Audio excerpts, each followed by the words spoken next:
SAs and supervisors. It's Siobhan again. I'm here to touch base with everyone to go over client intake on the DR. What we're going to touch on and actually dive a little deeper into is the actual intake process in RC Care. Don't worry, I got a slideshow and we're going to take it step by step and I'll lead you the whole way. I think most of us are familiar with this screen. It's our intake dashboard.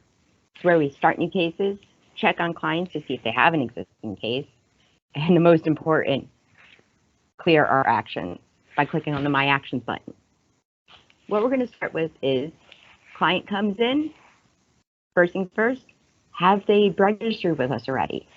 So let's say how we're going to take care of that. We're going to go in, before we even start our intake, we're going to search that client's name to see if they have a case in RC Care. If they do have a case, stop. Do not pass go. Do not collect $200. Check on the client's case.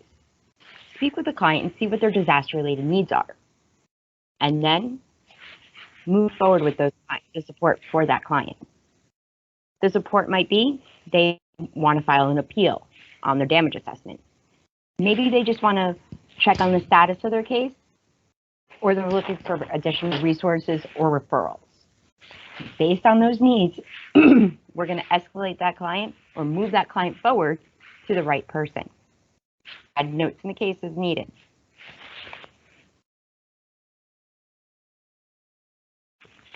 If there's no case, let's start the intake. First things first, make sure the client has their proof of ID and address before you start the case. You don't want to start putting information in only to have the client go to their car, come back with their documents. Make sure everybody's ready to go when you start the case. And RC Care even gives us a script to get things started if we're not quite sure how to break the ice with the client. Next thing, when we're entering in the client information, one area that I think a bunch of us come across at times is when that address for the pre-disaster doesn't autofill. When that happens, it's an easy fix. Just click the address not found box and fill in it below. A little extra work, but it's worth it.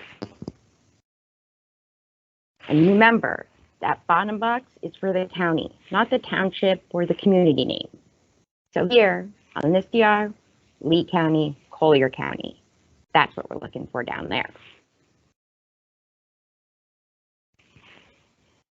Now, when we get to this page, this is when we, once again, we're going to give that power back to the client.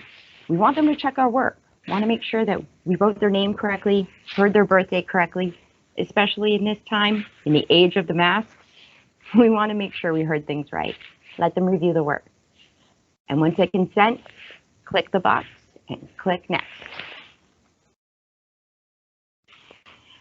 If there's a correction that needs to be made at this screen, hit the edit button. It'll let you fix that. Not the back button. Never hit the back button. But the edit button is there to help us with these data entry issues. We need to capture at least one method of contact for our client. So we either need an email or a phone number. But in these situations, we really want both. Do not enter a fake email address. The system will keep trying to email, and it'll keep getting those return to sender emails, and it can cause a lot of bottlenecks. If the client doesn't have an email, or if they don't have somebody that they can give their email to us, leave it blank. Just get the phone number. Once again, we're going to let the client check our work. We want to empower the client, give them back that confidence. And this is where that process starts. Make sure we got their email correct, because that's another big thing. Even if it's a valid email, if it's not their email, it's a problem. So we want to make sure we're checking our work. Now here, this is where we're looking for the event. And on this DR, our event name is 836-23. Nothing else. Remember, no sequels. only one event. Once again, we're going to double check. We want to make sure we have the right event. Look for the location. Just take your time. Take a breath here. Make sure you have everything together.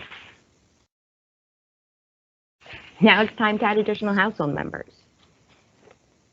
We're going to add only the number of spaces for the number of people besides the head of household.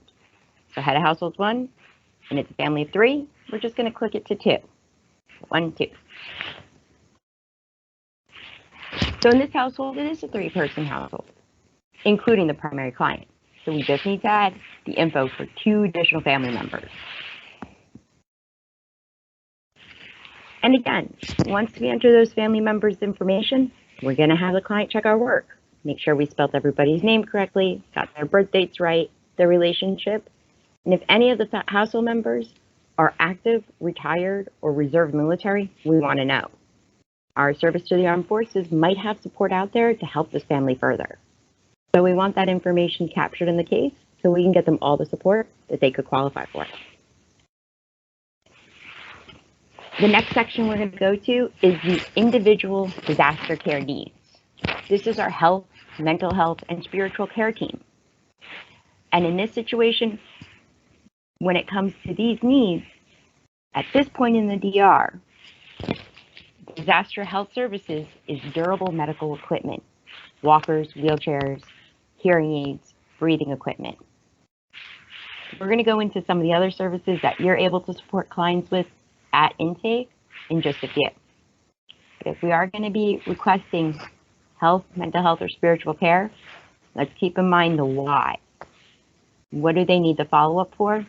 We want to make sure to add that to the client's case at the end. Here's the other way that we can help our clients with their individual disaster care needs in intake, and that's the VSP program, the Vision Service Program. It's twice. Anyway, this is where we're going to record that VSP number, which is the Vision Service Plan Program, not program twice, but plan, certificate number. So on every certificate, there's a number individual to that certificate. We need to capture it here when we provide one to a client.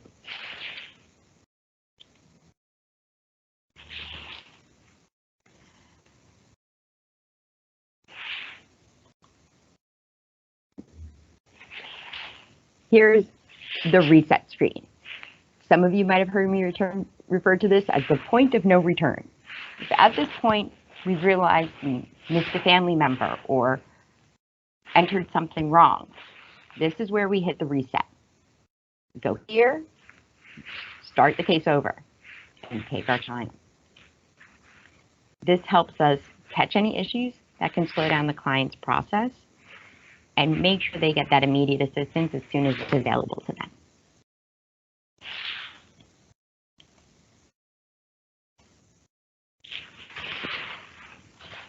Once you hit next after the reset screen, this box is going to pop up.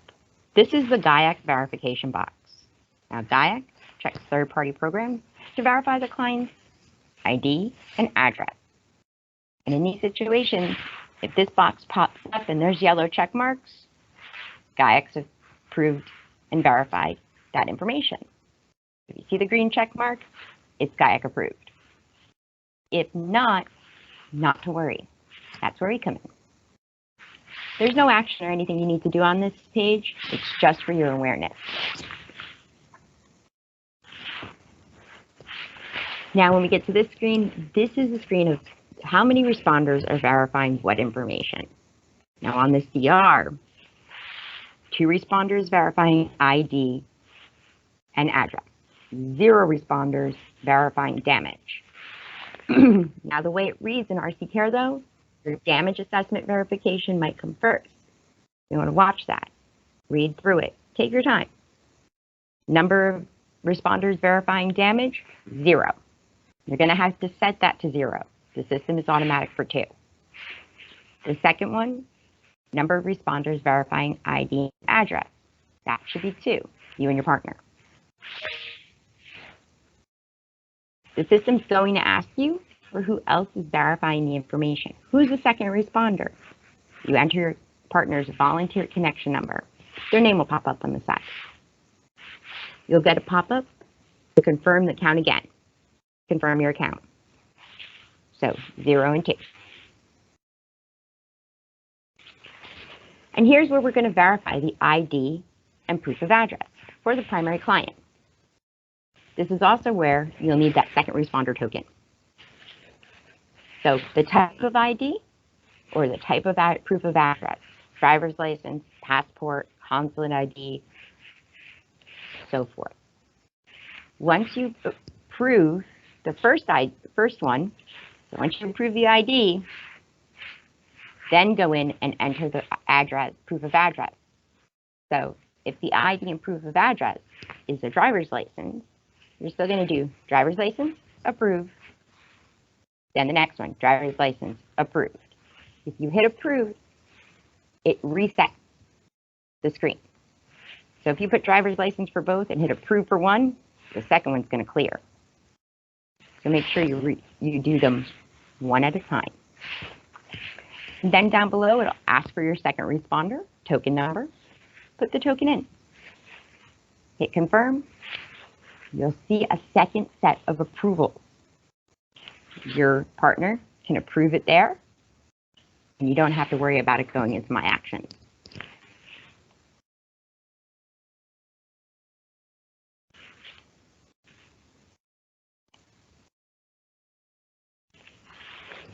Now at this screen, this is where we get more information on our primary client.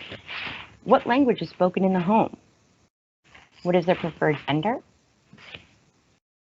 And are they a member of military? We need to know the military affiliation for the same reason we look for it with the family members, to see if there's additional support that the family can get from our other partners.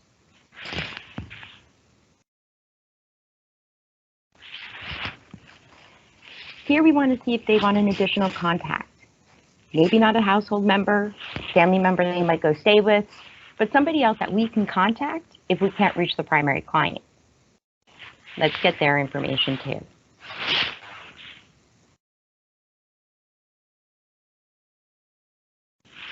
Now we're up to the client consent screen. Once again, we want to take our time with the clients on this one. It'll be a lot of information, and in some cases quite heavy for them. What we want to reassure them on, this is all about getting them the support and recovery assistance that's available. So we need their consent, and would like their consent to work with our partners, state, federal agencies, and in some cases, medical offices, doctors and pharmacies, to get them the support and help they need to help them transition to their new normal.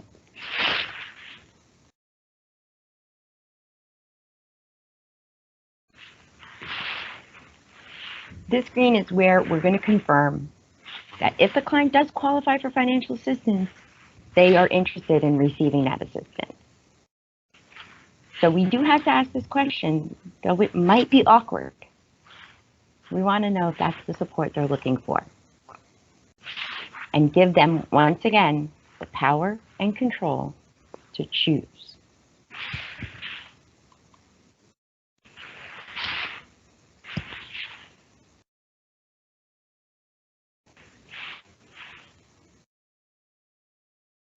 Once we've confirmed that they want the assistance, and if it does push them through qualification, it's going to take us to how they want to receive their financial assistance.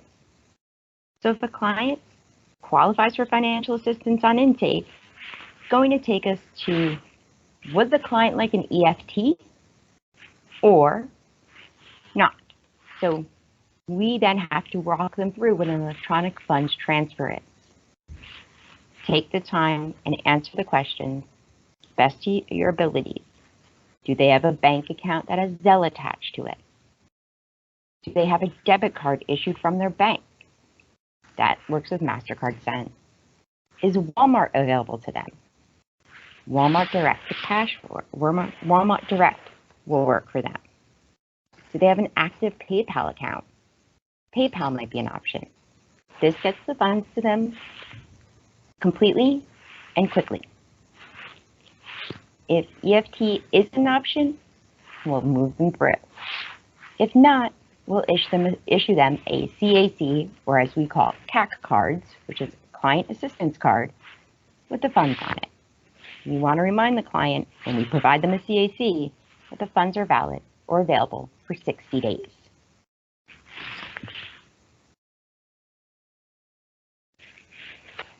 So the client is available and eligible for an EFT. We're going to select that and hit next. And you'll get the EFT confirmation. If we're adding a CAC, it's going to ask us, do we want to add and load funds? Select yes. You'll enter the proxy number and hit next. And you'll get the confirmation screen similar to this that says CAC is now active.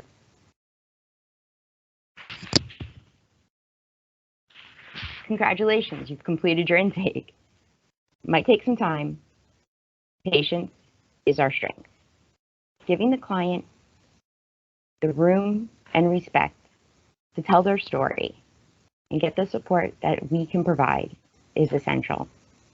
Sometimes it's not about the money, it's about being heard and feeling like you're not alone in a time where everything feels uncertain. Our clients are grieving. We want to be there for them. One last note, when you do get to the screen, you feel there's something wrong with the case, maybe you made a mistake somewhere, don't escalate the case. If you feel there's a need that you want to shine a light on for the client, don't escalate it. Bring it to your supervisor's attention, and for supervisors, contact the quality assurance manager at HQ or the recovery manager at HQ. Either one of them can help provide support and guidance to shine a light on that client's need that you feel it needs. The support is there. When in doubt, phone a friend. The recovery team back at HQ, your supervisors are all here to help you through this. Thank you all. Take care. Be well and be safe. Bye.